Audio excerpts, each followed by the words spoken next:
अगर आप आम की बागवानी करते हैं तो आपके लिए यह खबर बेहद ज़रूरी है, क्योंकि इस खबर में हम आपको बताएंगे आम के मोजर से लेकर टिकोला और पकने तक के सफ़र में क्या परेशानी होती है और कौन कौन सी बीमारियां लगने की संभावना होती है और इन परेशानियों से कैसे निजात पाया जाता है।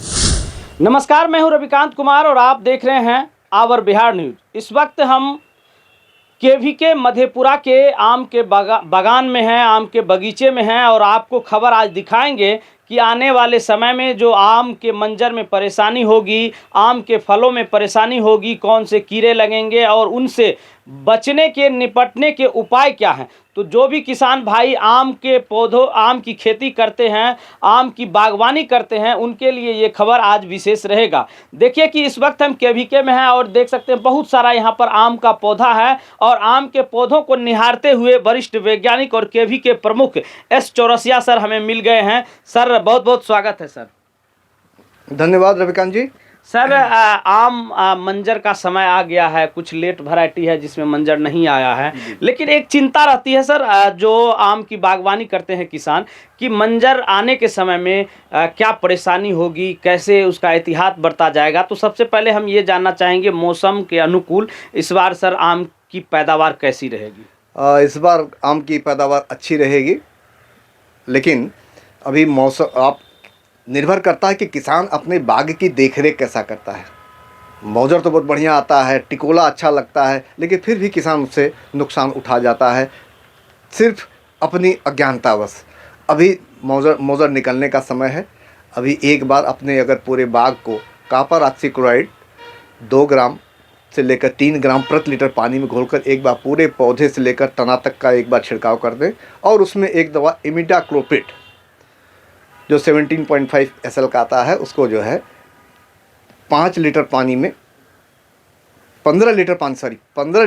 में 5 ml दवा का घोल करके 5 से 7 ml कर सकते हैं। चूँकि आम का पेड़ है तो 5 से 7 ml का घोल बना करके इसका छिड़काव कर देंगे तो जो कीड़े पनपने वाले हैं वो रुक जाएंगे। उसके बाद दूसरा रख रखाव करने की ज़रूरत होती है जब उस पर टिकोरा बन जाता है, जब मटर के साइज़ के बराबर हो जाते हैं। मटर के साइज़ पर आने पर उसमें एक बीमारी लगती है जो कवक के द्वारा होता है, पाउडरी मिल्ड्यू। सबसे ज़्यादा नुकसान वो रोग करता है।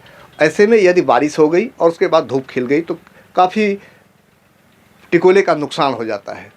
आपके शहर मुरलीगंज के गोल बाजार में खुल गया है हैंग आउट रेस्टोरेंट, जहां शांत वातावरण में मॉकटेल के साथ लजीज व्यंजनों का ले सकते हैं स्वाद। तो फिर देर किस बात की, आज ही परिवार के साथ आइए और उठाइए लजीज व्यंजन का स्वाद। यहाँ फ्री होम डिलीवरी के साथ बर्थडे एनिवर्सरी सेलिब्रेशन की विशेष व्यवस्था है। नाम और पता याद रखिएगा, हैंग आउट रेस्टोरेंट, गोल बाजार, फारी रोड, मुरलीगंज, मधेपुरा। तो जैसे ही आपका टिकोला मटर के साइज़ के दाने के बराबर हो जाए तो उस समय भी सल्फर 3 ग्राम प्रति लीटर प्लस इमिडाक्लोप्रिड का एक छिड़काव कर देंगे तो जो भी रस चूसने वाले कीट हैं या पाउडरी मिल्ड्यू हो, इससे इनका निदान हो जाएगा।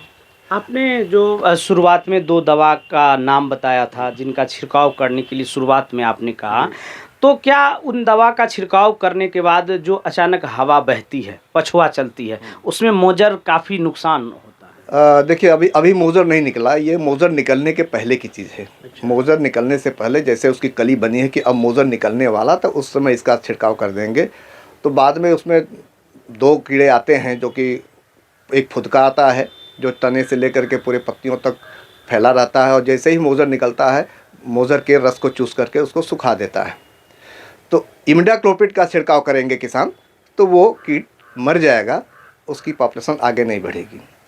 सुरक्षा की दृष्टि से यदि किसान चाहें तो अपने पेड़ पर 1 फीट चौड़ी पॉलीथीन लपेट लें और उस पॉलीथीन को धागे से बांधकर उसका जो किनारा है उसको ग्रीस लगा दें। आपके शहर मुरलीगंज में डब जूनियर प्ले स्कूल की अपार सफलता के बाद अब आवासीय डब जूनियर स्कूल का संचालन हो रहा है, जहां CBSE पैटर्न पर आधारित वर्ग प्रथम से अष्टम तक की पढ़ाई कुशल शिक्षकों के द्वारा कराई जाती है। यहाँ एयर कंडीशन के साथ अत्याधुनिक सुविधाओं से संपन्न छात्रावास की व्यवस्था है। छात्रों के सर्वांगीण विकास के लिए एकमात्र विकल्प रेसिडेंशियल डब जूनियर स्कूल, झील चौक, मुरलीगंज, मधेपुरा। अधिक जानकारी के लिए आज ही संपर्क करें। वो ज़मीन से ही रेंग करके कीड़ा चढ़ता है, तो जैसे ग्रीस का एरिया आएगा वो वहीं चिपक जाएगा और आगे नहीं बढ़ जाएगा। अगर बढ़ भी गया तो ऊपर पॉलीथीन लगने की वजह से वो स्लिपरी होगा, वो सरकाऊ होगा, वो सर करके नीचे फिर आकर के ग्रीस में चिपक जाएगा। तो इससे एक प्राकृतिक नियंत्रण भी किसान कर सकते हैं। और यदि उसकी पॉपुलेशन ज़्यादा हो गई है तो आप तुरंत जो है इमिडाक्लोपिड का छिड़काव करेंगे। ये तो थी जब मटर का साइज का हो जाएगा टिकोला, और जब टिकोला बड़ा हो जाता है तो उस समय भी टिकोला झरने का, उसका डंठल सूखने और झरने की शिकायत आती है। डंठल सूखने की जो शिकायत आती है वो स्पेशली जो है मौसम और टेम्परेचर के होते हैं। कुछ किसान क्या है कि जैसे टिकोला लगा उसी समय सिंचाई कर देते हैं, तो कम से कम आधा हाफ साइज़ जब हो जाए आम का तो फिर सिंचाई करनी चाहिए, ताकि जो है वो गिरने से बचे। यदि किसी फंगस की वजह से नुकसान हो रहा है तो अपने संपर्क में आने वैज्ञानिकों से या जिला के अधिकारियों से बात करके उस पर नियंत्रण करना चाहिए। ठीक है, चलिए, शुक्रिया तमाम जानकारी देने के लिए। और हम आपको बता दें कि जो आने वाला समय है आम की बागवानी को लेकर के ये खबर हम आप तक पहुंचाना चाह रहे थे कि जो आम की बागवानी करने वाले किसान हैं उनको इस बार किस समस्याओं का समस्या देखना पड़ेगा और उसका समाधान क्या हो सकता है। अगर आपको लगता है कि आपके आम में कीड़े लग रहे हैं या किसी भी प्रकार की बीमारी है तो ऐसी स्थिति में तुरंत आप KVK या फिर जिला कृषि कार्यालय से आप संपर्क कर सकते हैं। इस बारे में आप क्या सोचते हैं, कमेंट बॉक्स में अपनी राय जरूर दीजिएगा। फिलहाल के लिए रविकांत को दीजिए इजाज़त। नमस्कार।